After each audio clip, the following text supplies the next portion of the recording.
Hello everyone, today we talk about the Principality of Chernihiv for our historical regional series, going back in fact a bit on the Kievan Rus, given that the Principality of Chernihiv emerged as one of the most important principalities in the more developed part of the Rus at the time. At this point we recently also made a video about the Kievan destruction of the Khazar Khaganate in parallel with the expansion of the Kievan Rus, probably during the Rurikid era.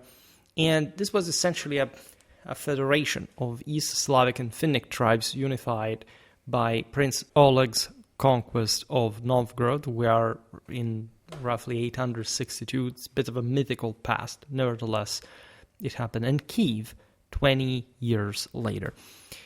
This was the Rurikid dynasty that, as you know, took the name after a Norse leader that firstly campaigned in his sort of military curriculum in the North Sea against the Carolingians in Frisia, etc., and then passed to the Baltic, where there was at least sort of much easier work, right? And as we observed in many videos regarding this phase, witnessed the strong request of Viking forces from the side of the Eastern Slavic establishment, given that they were sort of both fairly militarized and expanding systems, required more brutal force, and probably an iron fist, to in fact establish a more cohesive control over this whole system, opening essentially all the great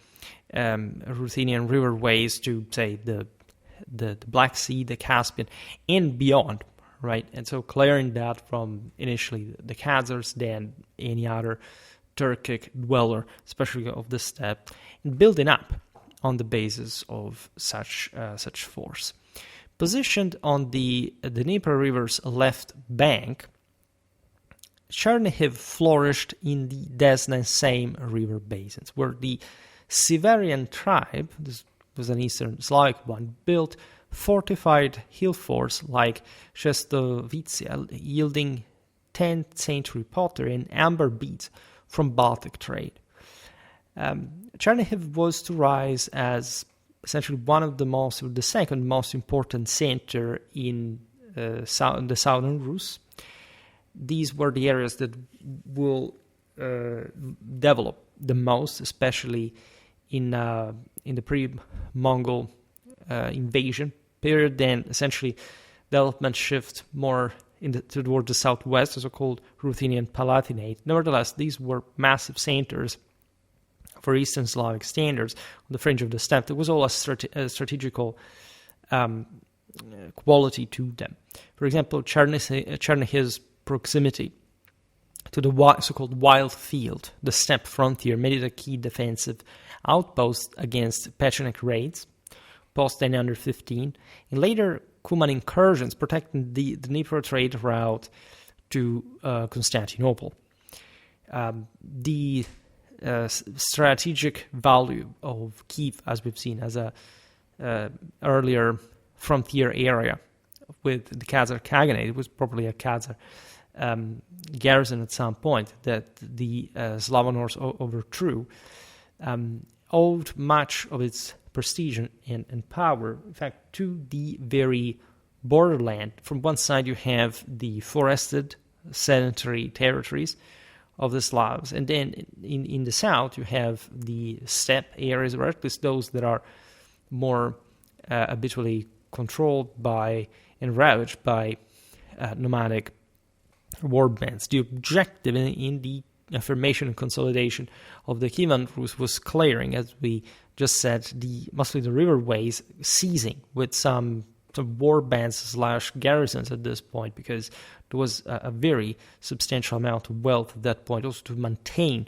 troops with a degree of semi-permanence, which is a term that mostly pops up in historiography for later Middle Ages, but there had always been something of that kind from the military retinues of these Ruthenian leaders, especially in the at the mouths of the rivers, and therefore mostly in the Black Sea, because if you controlled that, you could simply control the exports without needing to control, say, hundreds of kilometers inland, more or less what, say, today occupied by Russia, where there was probably nothing, right, in between. It was not even worth sanitarizing. The Slavs will successfully pour through there. If you think about the Cossacks, you have basically some Slavs that even passed to some degree of semi-nomadism in their ways of life, etc. But at large, wealth and also the connection with, say, Poland, with the Baltic, as we've seen here, passes still through the axis mostly north-south. And so if you also rise up the riverways, you get pretty interesting places. Archaeological finds such as Samanid, this is essentially eastern Iranian. We also made a video recently about the warfare of those areas. Silver dirhams in Chernihiv hordes highlight its role in exporting furs, wax, and slaves to Constantinople, because surely Chernihiv was connected with the Middle East, but not just through the East itself, which was actually an important part of the historical routes, like passing what would later essentially develop into the Silk Road, at least properly meant. But also, and obviously, to Constantinople was the biggest market, from which also the Ruthenian exports were largely dependent, increasingly dependent, especially as the Rus had a more tendentially hierarchical profile. All right, there is something we have documented also about Ruthenian warfare concerning its similarity to some Khaganates, right? The Khazar Turkic one had been a thing. There are the Volga Bulgars in the east. There is still the idea that the Khivans, in affirming also their power over the Turks, lord over them in some relatively sort of steppe-inspired authoritarian fashion. And that's actually a character that, regardless of the fact that pre-Mongol invasion Rus was much more similar to Central Europe in many ways, and in fact had lots of connection with that, and probably stronger even than the ones with the Byzantine Empire, regardless of what is commonly believed, at least in terms of imports, especially of arms and armor import.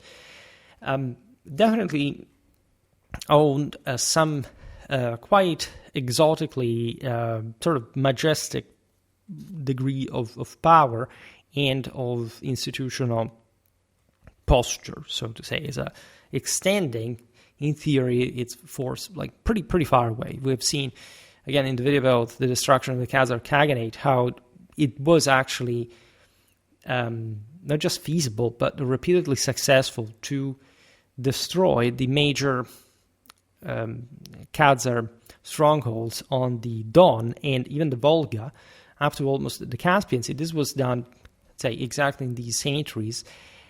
Think about the strategical and logistical difficulties of the time, yet medieval armies were actually much more efficient than we're normally brought to believe, especially when we say in comparison to antiquity. How? Why? Are you serious? Made lots of videos about this. I studied, the warfare of these millennia for really a long time, and I honestly haven't found any particular shortcoming, especially in terms of mobility, right? 30 kilometers a day, or even double in, at forced marches was actually feasible. In certain circumstances, but here it's the political control that really sort of stands out. And Chernihiv is very much in this position because it's in the east and the northeast of Kiev. It's sort of the most civilized city, the frontier in relative terms from that direction, and therefore it owns also its own, as we've seen, Severian tribal character and some important autonomy, also in, for example, international relations. As far as trade is concerned, we've seen how raids arrived up to, again, beyond even the Caspian Sea. You can never know where the Vikings arrived there together with the Slavs. And so that Samanid coin collection is not really so peregrine, so to say. Chernihiv's early governance blended local Severian chieftains with Kievan voivodes, essentially representatives of the the Grand Prince of Kiev, that was, again, fairly close, but also respected the autonomy of Chernihiv, just requiring some form of tribute, stationed at strongholds like Lubech to counter also nomadic threats and secure trade. At the same time, the Severians could do with some Kievan help as well and participate to their expeditions all together, like together with other, as we've seen, Slavs, Finns, Norse, etc. The Principality of Chernihiv was one of the largest and most powerful political entities of the Kievan Rus from the 11th to the 13th centuries, emerged as a distinct region in the 10th and retained some of its uniqueness well until the Renaissance. I also made a video about the College of Chernihiv, which is the one that actually forged for the Tsars of the Muscovy that what we essentially call today as the modern concept of national Russian identity, which was incredibly sort of instrumental and in that sense also new fundamentally to the relations, especially between the Ruthenian Palatinate and the Muscovy and these other areas of Ukraine that historically had done without much of that presence. We're talking, by the way, the late 17th, the 18th centuries, as late as that. Chernihiv's core territory lay on the, as we've seen, left bank. So you have the Dnieper Valley, then the Desna, the same in the east. That's where the Severian tribe is located. There are also within the core territory of Chernihiv, partially some Dnieper Polands as well. Over time, the principality expanded to include from these abodes the lands of the Radimichs and parts of the Viatichs and Drehovichs, extending its influence essentially toward the northeast as well to the Murom-Ryazan land and southeast to the Tmutorokan Principality. The capital, Chernihiv, was a major economic and cultural center since the first generations of the Kievan Rus, with other significant cities including Novgorod-Seversky, Starodub-Seversky, Bryansk, Putil, Kursk, Kozelsk, Turbovchesk, Lubech, Lyukiv, Chechersk, Homel, Vir, now Bilopilia, Karachev, Gromy, Glibiv, Horosh, Korobor, Morivsk, Shits, and Bokmach. This is not, of course, we talk about cities because, say, at least Chernihiv, as we'll see now, massively fortified hilltop was sort of, by Eastern European standards of the era, an important center. These areas had never really had a previous and sort of more fully fledged urban profile, but this is the moment when around the major center, also the smaller ones, these towns, at some point, some villages had started gaining their own steam. The principality's borders stretch as far as the Wild Field, as we've seen in the southeast, first mentioned in 907 in a peace treaty between Prince Oleg and Byzantine Empire.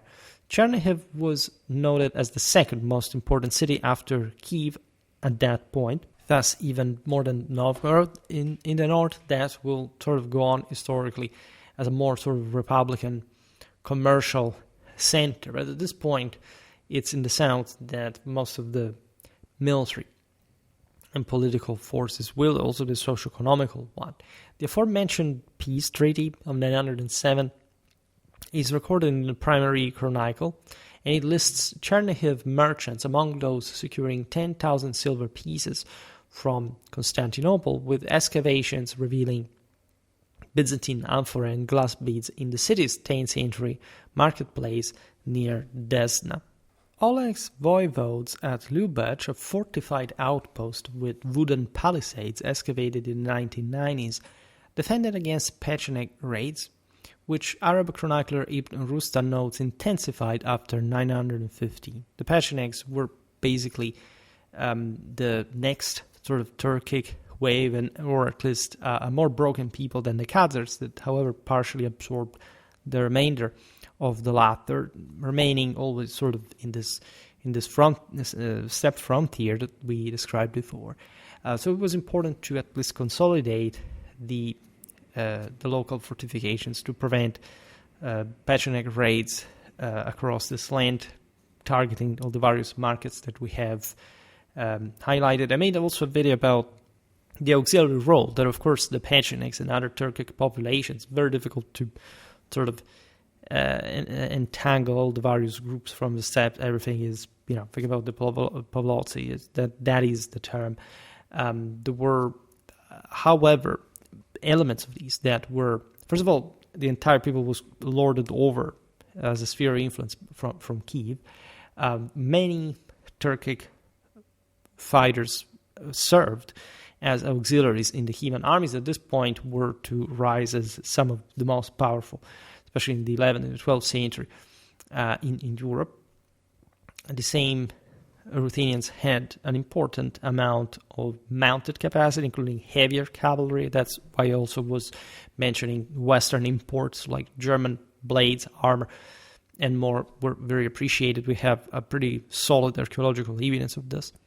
According to the primary chronicle before the 11th century, the Principality of Chernihiv was governed by local tribes, elders and voivodes sent from Kiev by the Grand Prince of Kiev to collect tribute, administer justice as a general overlord, and defend the land against external enemies, particularly as we've seen the nomadic hordes from the steppes. Essentially, as a local chieftain, if you had any grievance toward one of your neighbors, that would also gather in these various city councils, as basically they own land all around, but they also had residence, importantly enough, in these great market fortresses.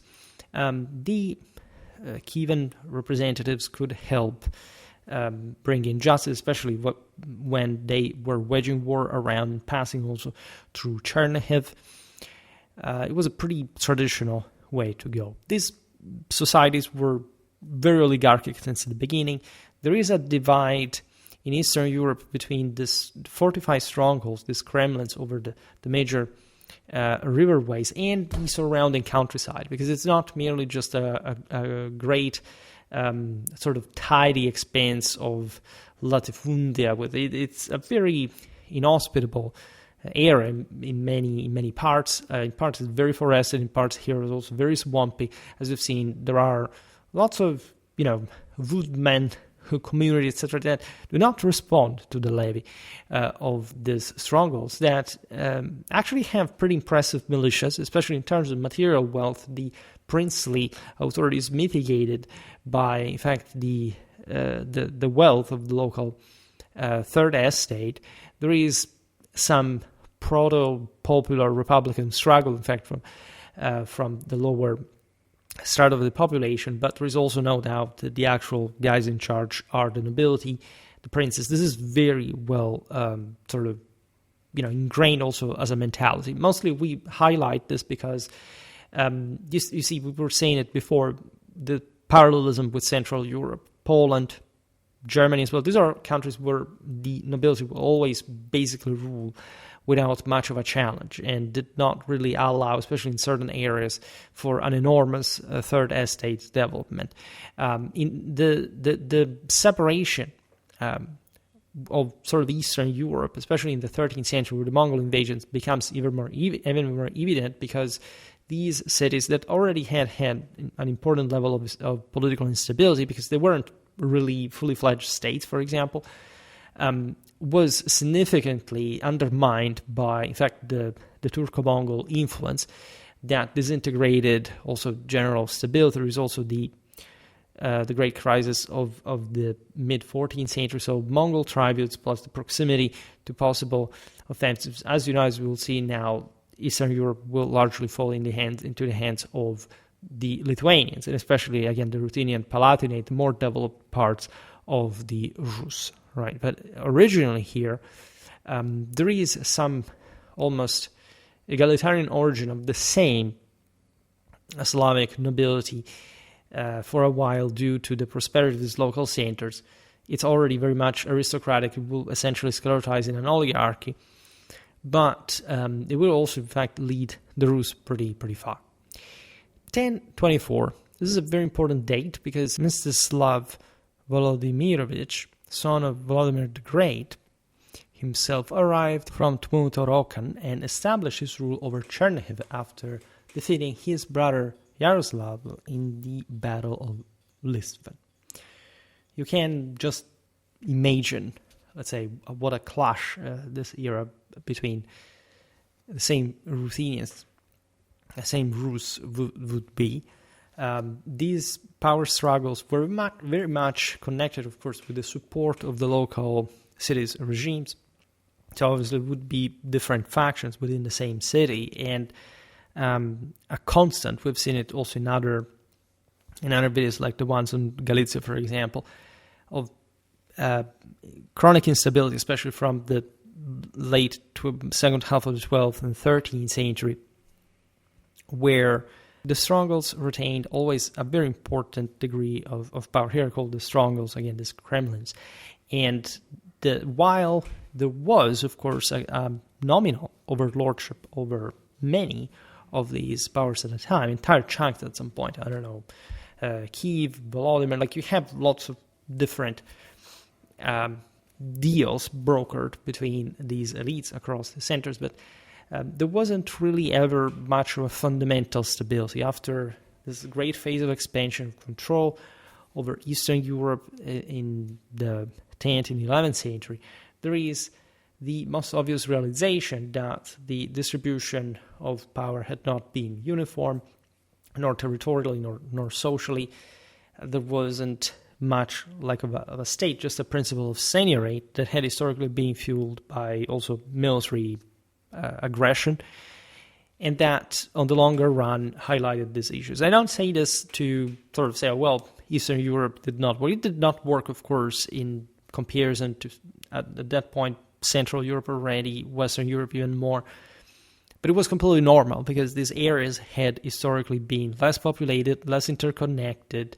They were just much less yielding in terms of especially local agricultural resources. So structuring something more consistent, especially being exposed to more power concentrated systems and to especially trade routes like commercial connections, the same decline of the Byzantine Empire. These are all factors that historically do not help the reinforcement of a solid power concentration in Rus. Mstislav, however, 1024 is in the eye of the storm, this tumultuous growth, drawing on Tmutorokan's Khazar-era silver hoards, found in Kuban digs, for example, built a 2.5-kilometer rampart around Chernihiv. This was uncovered in 1985 excavations and expanded the citadel to house his multiple hundreds warrior retinue, as inferred from Barak's remains. This is quite fascinating because you can almost sort of sense the scale of how powerful, for example, here a member of the original dynasty ruling over these different parts of Rus could be. It's a fairly modest retinue, even though personally speaking means that if you have 300 warriors, say, under your command, you control at least other 3,000, and you have tributaries and so on. Besides, you're part of the bigger picture. You could theoretically go back to Kiev for some dynastic reason that is forming, etc. But the fortification of Chernihiv was the best way to concentrate more brutally. The strongholds were rising originally from fortified rings where these peoples had been amassing loot, right? This was a thing that probably, especially in this frontier era, the Slavs had modulated from the same Turks, because, again, that's also how in the outskirts of the forested sanitary area Slavs had come to populate the markets and, brokering deals and so on initially, again, being subjected to the Turks and then breaking free. So this material build-up is very much indicative, also given the archaeological finds, of the broader development of the area. But let's stress this, is also pretty fringe. Even if Chernihiv was so powerful, it was still pretty much exposed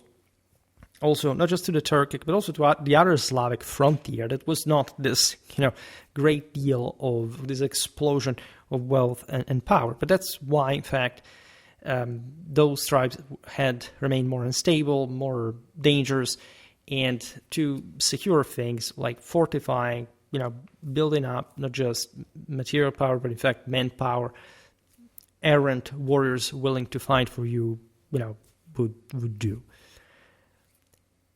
Chernihiv's Dnieper boundary with Yaroslav formalized also Chernihiv's autonomy, with Novgorod-Seversky serving as a secondary court for campaigns against Caucasian Yazyans.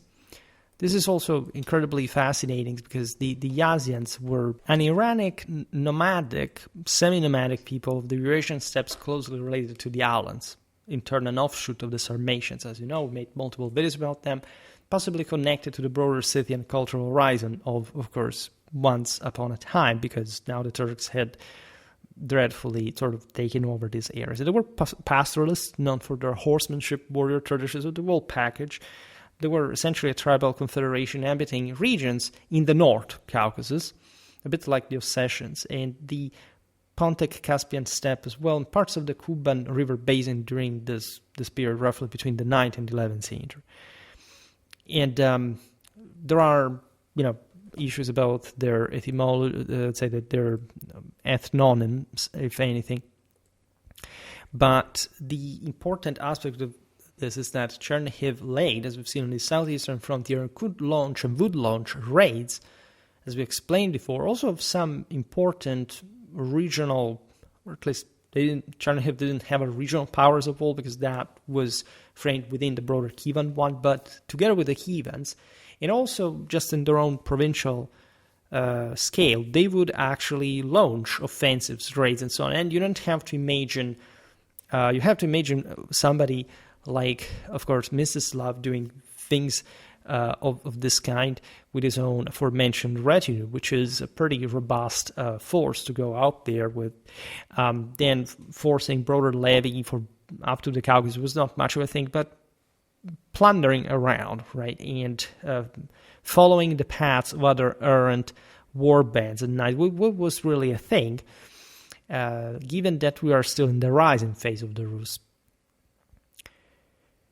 Mstislav set the Dnieper River as the boundary between his sphere of influence and that of his brother Yaroslav the Wise, marking the first recorded attempt to divide authority in the Rus lands by agreement rather than conquest. Obviously it was about both, but given that this was the same clan, and there was a pretty sort of well-outlined geographic boundary that wasn't really preventing these guys from moving across, but really politically speaking, it was a statement, okay, let's simply create our respective spheres of influence, and let's keep sort of competition, cooperation, as it's always been. This division allowed Mstislav to expand south, while Yaroslav ventured north, because the ideal, at least, of recollecting, putting back together the entire Ruthenian Principality in this original north-south axis was important enough. It's not like he would not operate in the south. However, Chernihiv acted a bit as an eastern shield, as a mark, if were we in other parts of Europe. Mstislav elevated Chernihiv to one of the most significant administrative centers of the region, constructing formidable defensive barriers, as we've seen, including the aforementioned fortified ramparts that averaged the height of 4 meters, right? Vast even by Rus standards. It was said that it was taller, in fact, than as tall as a knight on horse, but even more. In fact, if you look even at, well, okay, some architecture is remade, but even the cathedral of Chernihiv has this imposing, robust profile that stems also from the militarization, in fact, of ecclesiastical architecture.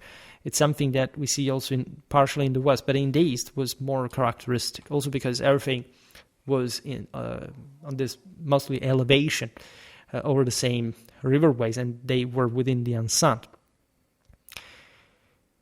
Mstislav also expanded the city's citadel for this very reason. The Kremlin was where, in fact, all these princes would tower from, Upon Mstislav's death in 1036 during a hunting trip, which was dreadfully normal among the European nobility, maybe even more among the Ruthenian one, Chernihiv was incorporated into the realm of Kiev under Yaroslav the Wise, who ruled thus as Prince of Chernihiv until 1054, unifying the right bank and left bank territories of the Kievan state. It's obvious that the Dnipro Valley as a whole was the original cradle of probably the Kievan Rus as such. And so these political repartitions, as we've seen, were mostly within a clanic dimension. But again, as political instability surged once again, the provincial autonomies rose once again. After Yaroslav's death, his son Sviatoslav II Yaroslavich inherited Chernihiv as well, founding the Chernihiv branch of the Rurikid dynasty proper, which governed the principality until the 14th century through dynastic inheritance or by transferring power among family members. As we'll see later, Mstislav is considered the first ruler of a specific Chernihiv principality, hence 1024 is celebrated as the start, at least, of the dynasty, because as we've seen, we are with the same family. However, it's really Sviatoslav that maintains some greater provincial continuity with his blood. Sviatoslav's Spassky Cathedral, dating to the 30s of the 11th century, so we're, as you see, among the same level of infrastructural building and build-up proper of the same generation of his uncle adorned with Byzantine-style frescoes mimicking Hagia Sophia and Constantinople, symbolized Chernihiv's cultural rivalry with Kiev, as seen in also 2019 restoration studies of the cathedral. There is no doubt that artistically, religiously, architecturally, the Kievan Rus drew from Constantinople more than any other source. There are some specific characteristics. At some point, we'll have to look a bit at Kievan Rus sacred iconography, because it contains also some very important traditional symbolism to that partially diverges, at least, from the more iconically, in fact, rigid Byzantine style.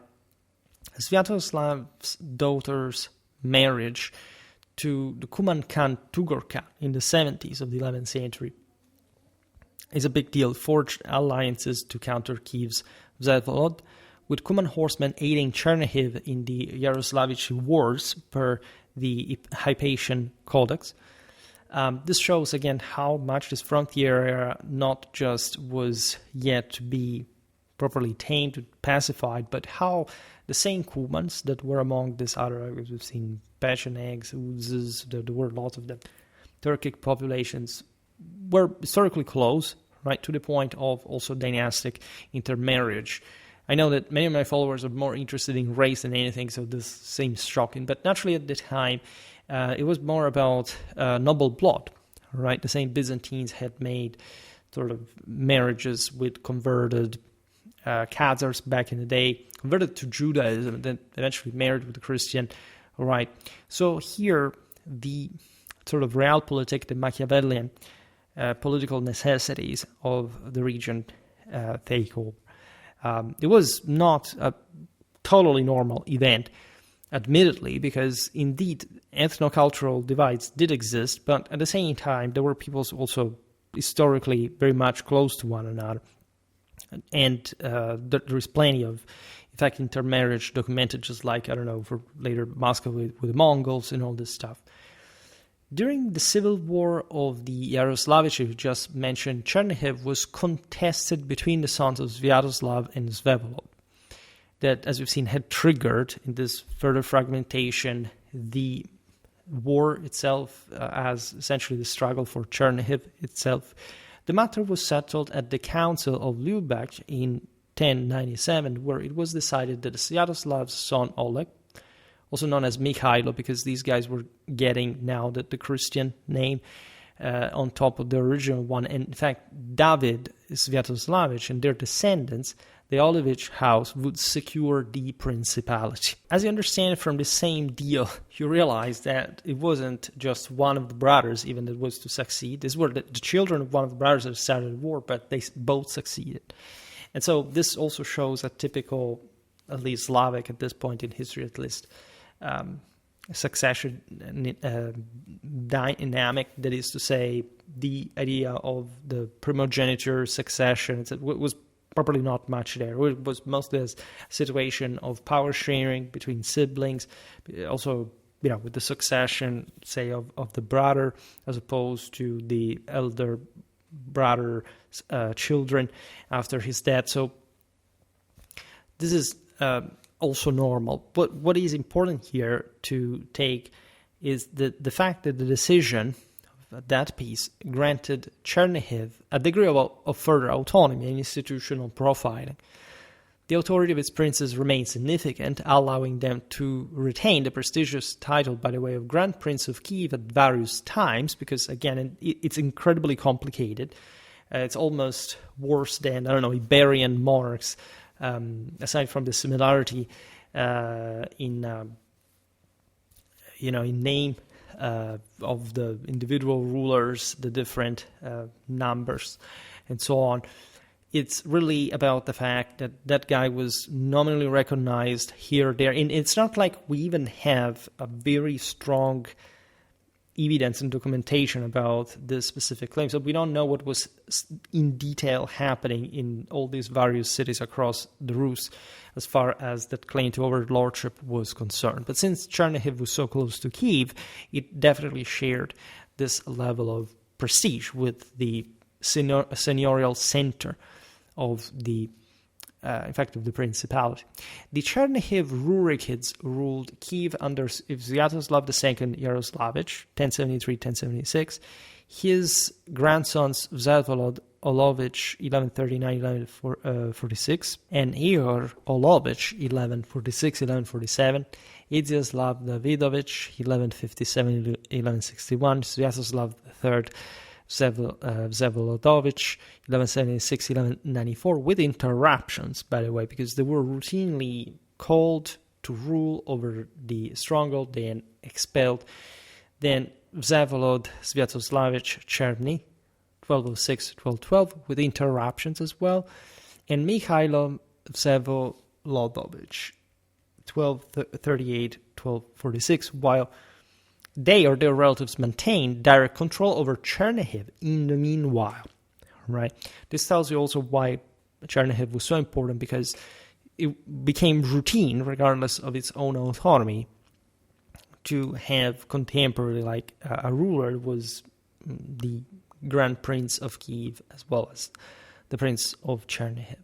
This simplified matters also from an administrative, political point of view.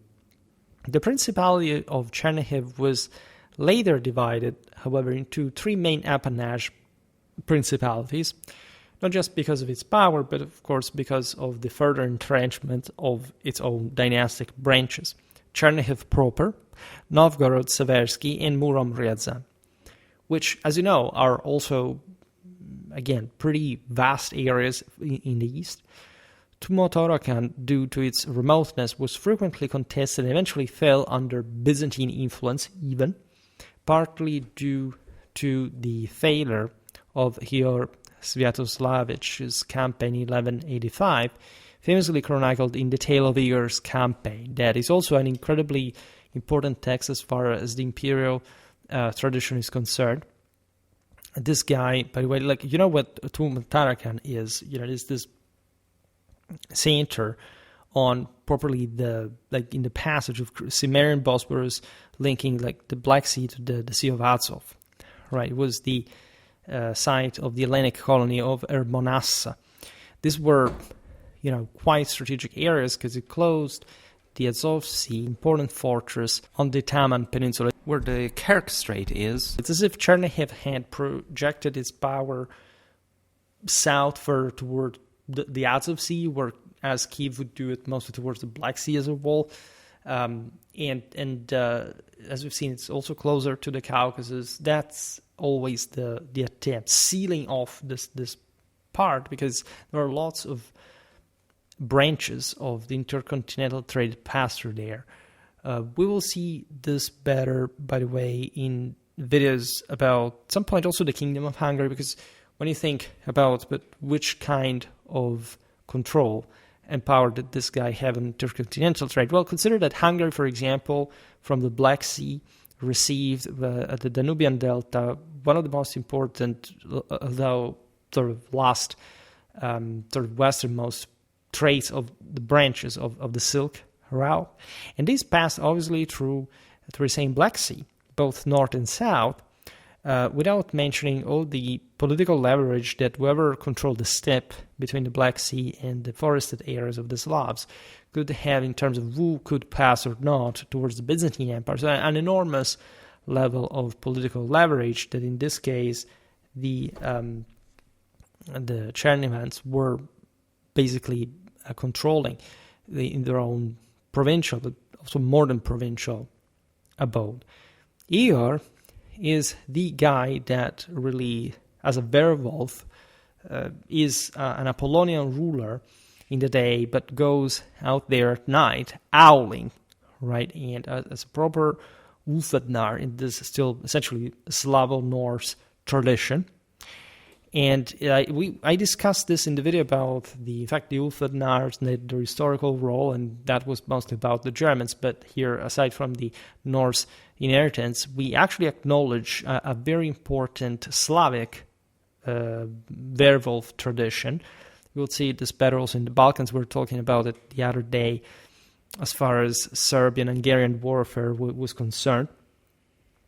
Murom and later Ryazan drifted from Chernihiv's influence. They were too far, but just think about the centers that eventually will fall there in the Tsarist state, how connected to Chernihiv, and so this specifically Ukrainian dimension was, and this the centers would come under the sway also the Principality of Vladimir.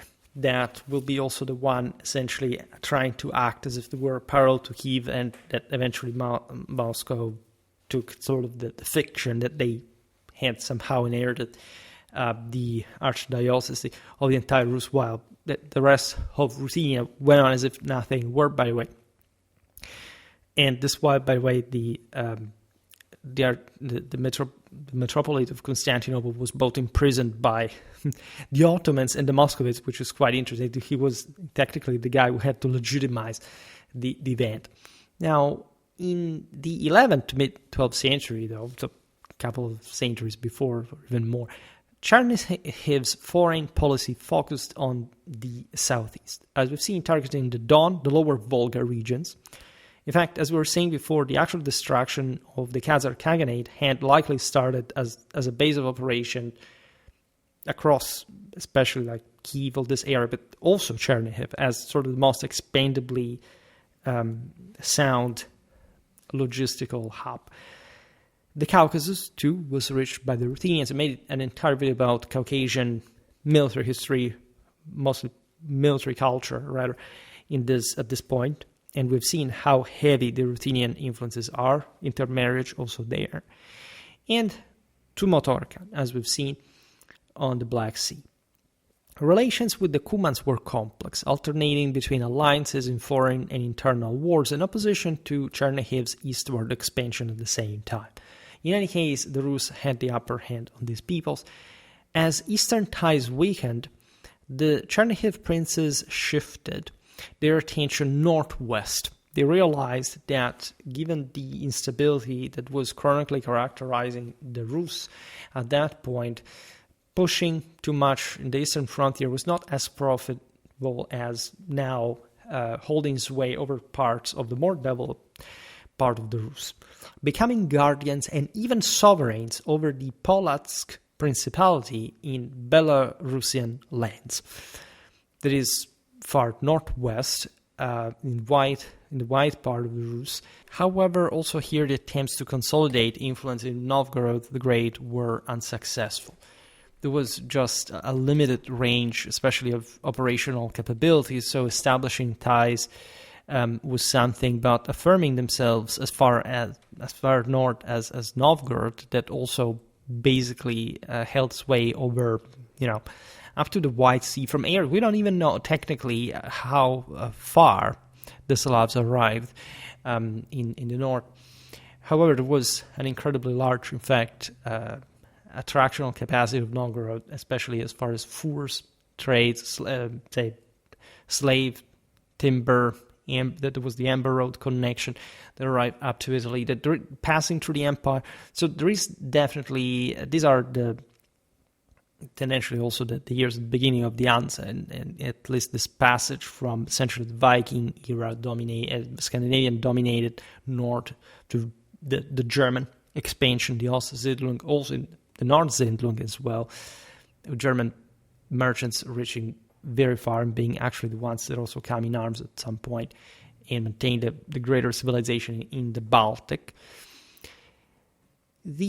Of course, the Rus, but more in particular Chernihiv, that is far sort of southeast here, is very far. We're talking really 1,000 kilometers. On top of this, imagine that with the communication at times, although, okay, via river you can do lots of things, but there isn't just that. It's all political. There are all other princes in between. And so, a traditional clash to do what? Like, it was not really a thing. The most important thing was to maintain, as we've seen, control on Kiev. That was a big deal. The same House of Chernihiv could attempt to expand further northwest and north because of the sort of Kievan support from the same family, from the same rule, but everything was more about maintaining a balance of power than truly expanding, especially as time went on. This, however, does not mean that the growth, especially at the local level, was limited. The economic and cultural prominence of Chernihiv was bolstered by the construction of significant buildings like the Boris and Gleb Cathedral, built 1097-1123, and the Church of the Transfiguration in Chernihiv. These are masterpieces of medieval Ruthenian art.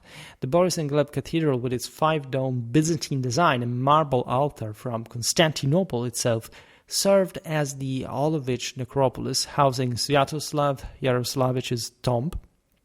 Remember what we just observed in the myth of the German slumbering monarchs. In that necropolis of Saint Denis, that was the Mount of Jupiter, these Kremlins were standing on the Eastern European sky in quite the same universal fashion. As we've seen with Igor, there was definitely a sense of divine rule, one achieved through the historical initiation and eternal fight and rising in the war bands, but also the solo expedition, this heroic sort of metaphysical space where others can't properly arrive, right, in between God and man. 2018 excavations, by the way, confirmed further this necropolis used for the Olovich dynasty, so great deal of symbolical, spiritual meaning attached to it. Chernihiv's scriptorium, that would be the ancestor of the aforementioned college, active by 1100, produced the Sviatoslav Yaroslavich miscellany, linking to Polack's literary tradition as evidenced by manuscripts fragments in Kiev archives. The wealth, unity, and capabilities of the Olovich house contributed to the Principality's development as a major center of the Kievan Rus. The wealth, unity, and capabilities of the Olovich house contributed to the Principality's development as a major center of the Kievan Rus also in the later centuries of its history. However, the ambition to control Kiev and the Principality of Galicia-Volhynia, that I made a video for the historical regional series on, led to prolonged struggles. As already profiled, the sons of Igor Sviatoslavich of Novgorod-Seversky failed, for example, to secure Galicia in 1211. Same scenario repeated. There was insane, because also Volodymyr was sort of very, very powerful in its own regard, increasingly prestigious, but also relatively decentralized. In fact, also the Hungarians came there, the Poles later but also at this point. And so also from Chernihiv, it was often arduous from Kiev itself to control these parts. You have really violent deaths involved with these coups, with, for example, Mikhailo Vsevolodovich engaged in a protracted war with Danilo Romanovich of Galicia for the Kievan and Galician thrones starting in 1229. Danilo Romanovich is one of the most important Galician rulers, very much, again, also entwined with Hungarian affairs, even as far as Austria.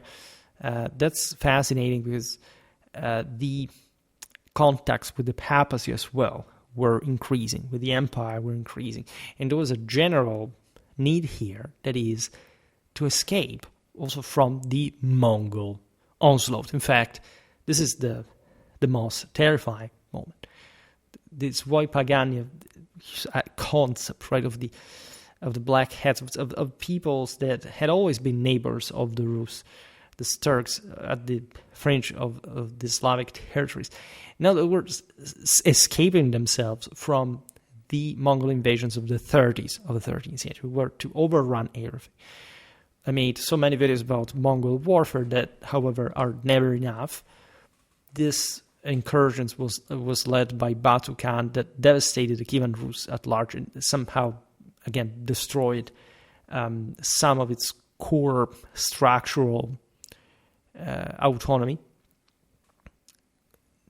with major political and social implications that live on to this day. It will affect in particular those areas that stayed mostly under and closer to the Mongols for long. The West sort of saved itself a bit, with Chernihiv's defenses overwhelmed instead at the 1223 Battle of the Kalka River. That, as you know, was a brutal bloodshed of Ruthenian nobility that, however, showed also how this men go really when they are defending their land. Mstislav Sviatoslavich perished alongside Kuman allies, leaving Mongol arrowheads and horse trappings in the archaeological record.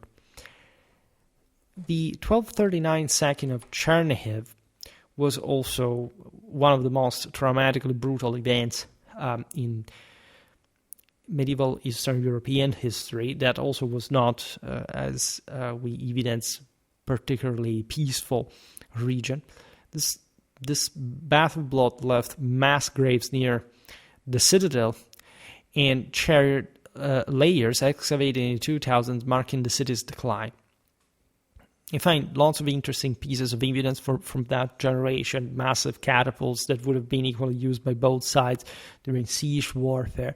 But it gives you an idea probably of the scale, the intensity of this clash. The Mongol-Tatar invasions marked the beginning of Chernihiv's decline, unavoidably, at least as a independent principality, as a powerful polity on its own. In 1223, as we've seen, you have this major blow. On October the 18th, 1239, the probably capture and plundering of the city at the hands of the Mongols occurs.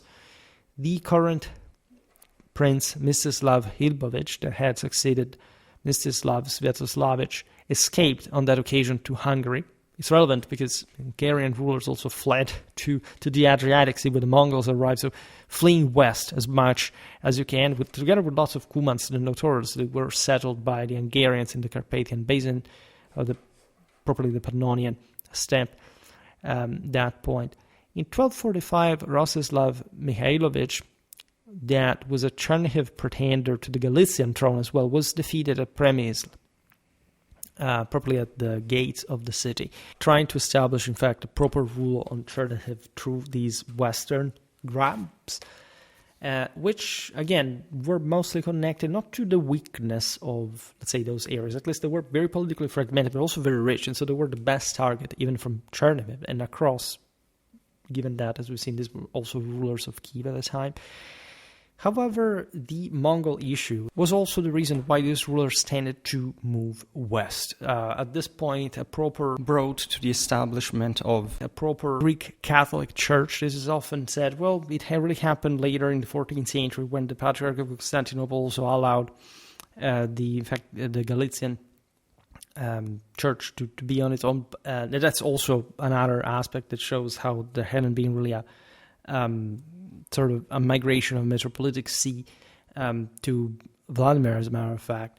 Nevertheless, that had happened as well because of the Mongol invasions, but there had already been pacts with the papacy earlier on, right? And that's where the Greek Catholic Church also comes into actual play. I'm going to make a video about this because it may sound complicated, but it's really not. There are these heroic episodes in Ruthenian history, such as the one of 1246, in which Mikhailo Vsevolodovich refused to submit to the Mongol Khan, was killed in the Golden Horde, later becoming a legendary martyr for the faith, because he literally went over there and he refused properly to become a slave to this Mongol wolves. And the principality fragmented into smaller appanages, though, including Bryansk, Novosil, Karashev, and Tarusa.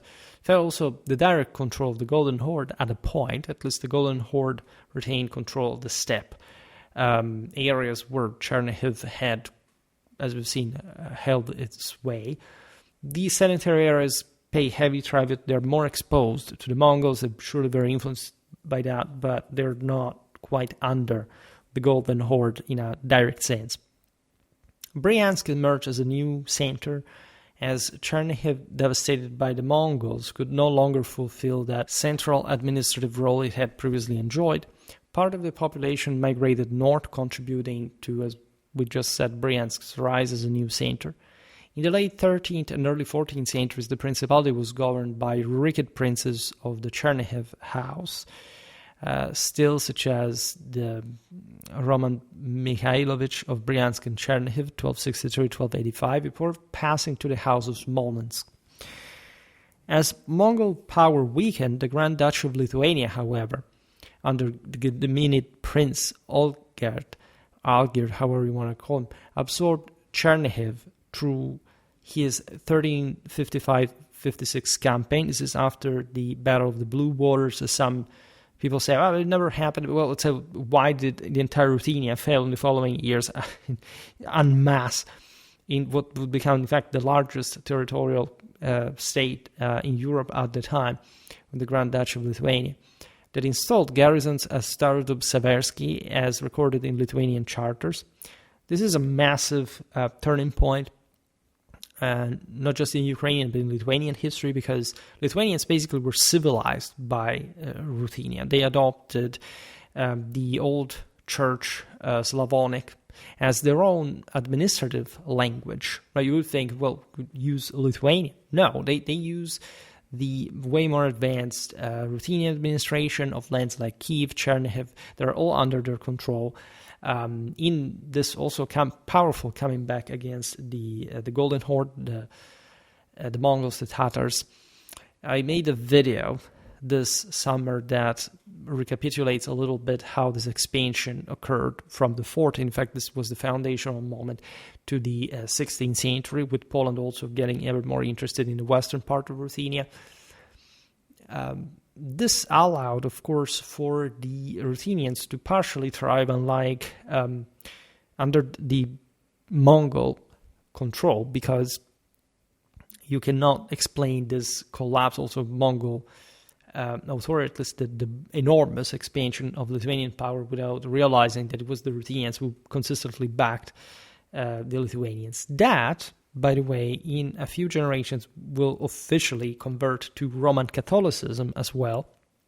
I made a video explaining the ethnic and religious issues between the Poles, the Lithuanians, and the Ruthenians in the later Middle Ages, especially in the early modern age, because at some point Polish, Lithuanian, Ukrainian Commonwealth could have been established, and because of a bit everybody's fault, the system did not hold, and or at least somebody rode backward, and this ended up, as you know, in the most deleterious way.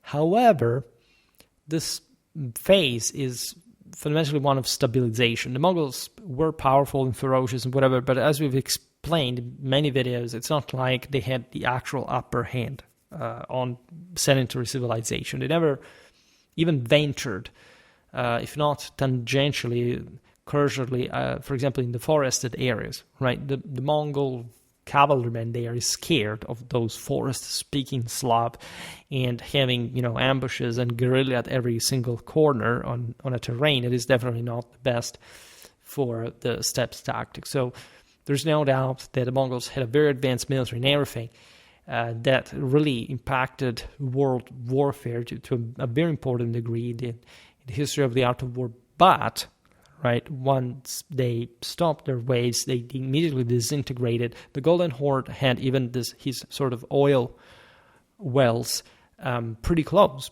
right? The steppes pastures that fueled the nomadic armies capable of, knocking at these Slavic fortresses and asking for tribute, threatening with destruction in case of refusal. We're very close, but, the Lithuanians, as a warlike people, arrived. They managed to knock out the Mongols at Blue Waters, and they take over everything. So, and things would stay like that. And partially, this is simply because the Golden Horde began to also chronically fight against one another. Everybody would take advantage of this, including Tamerlane at some point. And so they weren't really this enormous powers who could think. I really want to make actually a video about the Golden Horde because it is an actually European power. Also, the notion that we're talking Mongols is correct. There were, however, lots of Turks, but also other really European populations in heritage. For example, the Tatars were probably born ethnoculturally from the west side of the Urals, right? And I also made a video about the Lithuanian Tatars and their great role in beating the hell out of the Ottomans, including the 1683 siege of Vienna, being fanatically loyal as Muslim subjects, by the way, to Catholic Poland, and also these Ruthenian lands in parts of the fact that let's say the Lithuanians took over was not this issue. Actually, given the situation in which Ruthenia burst was actually the best thing, and the best lands of the Rus were in the Grand Duchy of Lithuania. Olgierd's marriage to a Tver princess strengthened Rus ties, easing Chernihiv's transition to Lithuanian vassalage. By the mid-14th century, Chernihiv thus had become a vassal of the Grand Duchy of Lithuania under the Gedaminid dynasty following its liberation from the Golden Horde by Lithuanian Rus forces, by the way, because it's not like the Blue Waters were just Lithuanians, there were lots of Ruthenian princes, cavalrymen, etc., led by Prince Olgierd. The, of course, story will change because the Lithuanians initially had an option. At this point, they were still pre-Christian, but they respected the local churches. We've seen they would even take up for themselves Church Slavonic for bolstering their administration in the otherwise sort of primitive and tribal Lithuania. There is all a process of acculturation that is very much ingrained even in Lithuanian identity, been derived from Ruthenia, right? The most important aspect here is, of course, however, the fact that the Lithuanians fully decided at some point to side with the Poles, mostly to counter the deadly Teutonic Knight tract, but also because there was some broader civilizational attractiveness.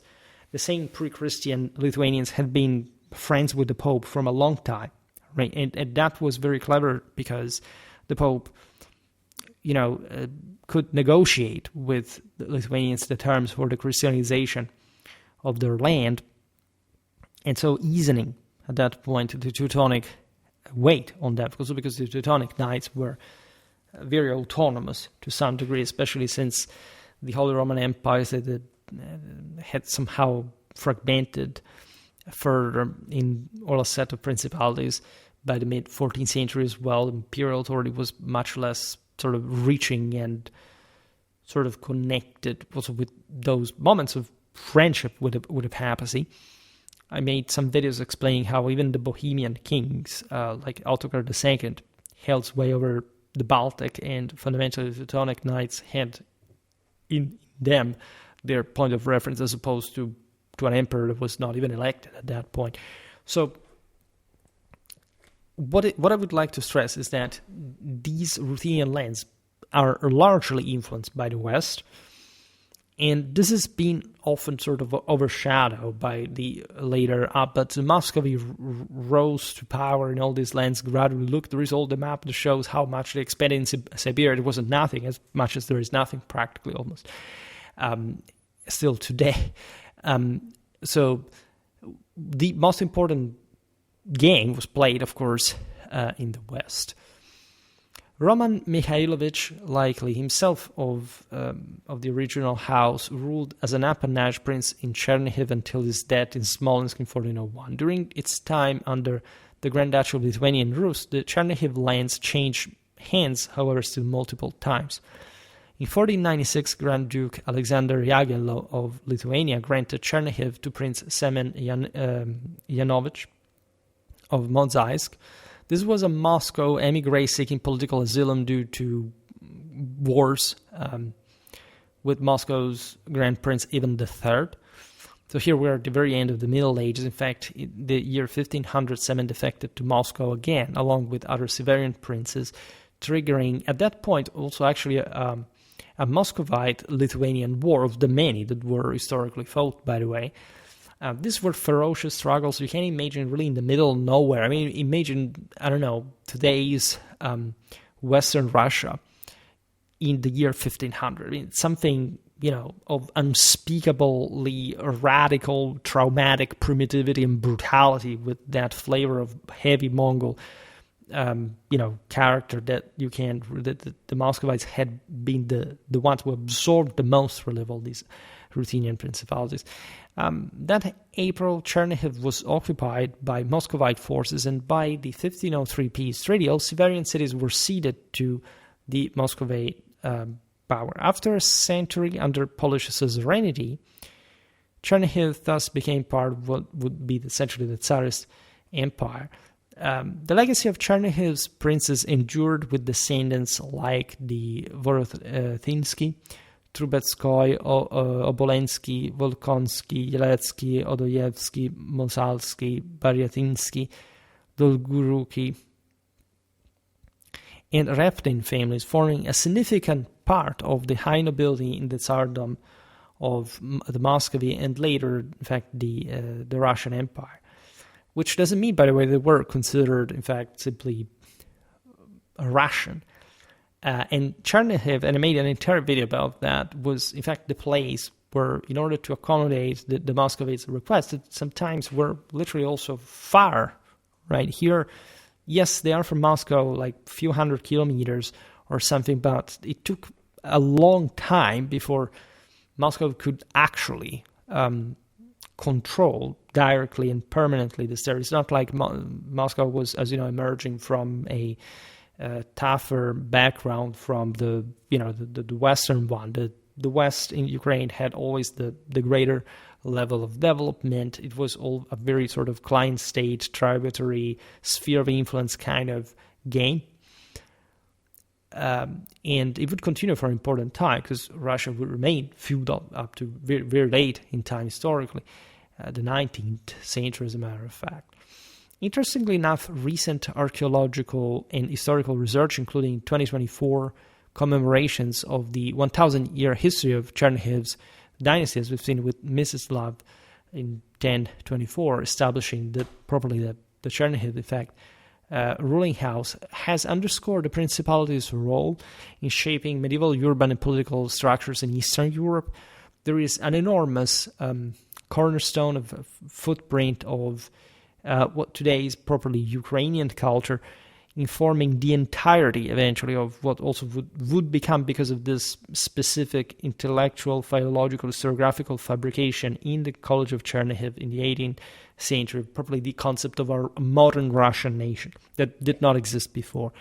And it has nothing to do with the way power was conceived in the Principality of Kiev and in its historical legacy, right? There is some of it, but it's not something that is formally established as such, and it's mostly just something that the Muscovites made up on their own, surely also through their own development, but in fact mostly choking and or cancelling or at least attempting to to eliminate, to have people forget that previous tradition, which was never the case, especially if you are aware of the sort of pre-industrial, say pre-nation state kind of political mentality. Also, like in the so-called Central and Eastern European empires, after all, the Tsarist Empire was more of a traditional power than the Bolsheviks, the Soviet Union would be. So that's an element also, in fact, of historical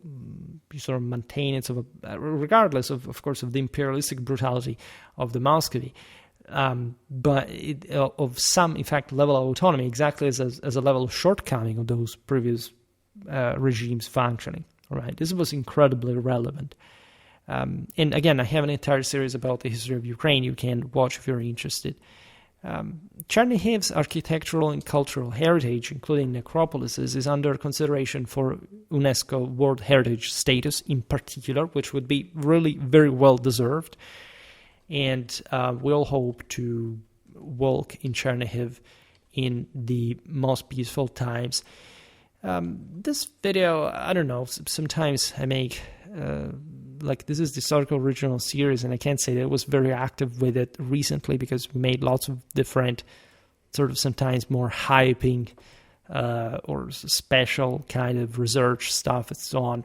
And I see that you're particularly into that rather. But of course here we're completing our mosaic of at least a basic level of historical European regional mosaic, so to say, tapestry, puzzle, however you want to define it, that I think is very useful because the history of Europe told this way not just makes much more sense, but it really makes you discover and visualize certain regions that you would say, but I had never thought about this before. Like I remember before studying certain areas, I said, I don't know, where actually is Podolia, Bessarabia, let's say the boundaries, the actual location, even just being able to eyeball that, or more hopefully probably being able to identify that on a map, even with different political boundaries of today, like is quite relevant. We made really lots of videos about medieval Ruthenia, at least more than 20, this is I think the 24th. We definitely must continue because it's a very important and well-deserving topic. There is so much more to say, and again, just the cycle, the lottery extraction, so to say, the specials. These are all very demanding things to articulate in a quite balanced way. We cover a bit of everything. But in this sense, we hope to do so in a fruitful fashion. For today, however, I stop it here. I just hope that you enjoyed this video. If you did, please share it. Otherwise, leave a like or subscribe to my channel if you're interested in my upcoming content.